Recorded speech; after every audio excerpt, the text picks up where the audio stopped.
ईशमीशान निर्वाणरूपम्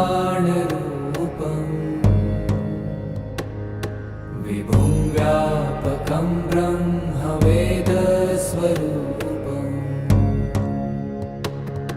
निजं निर्गुणं निर्विकल्पं निरीहम्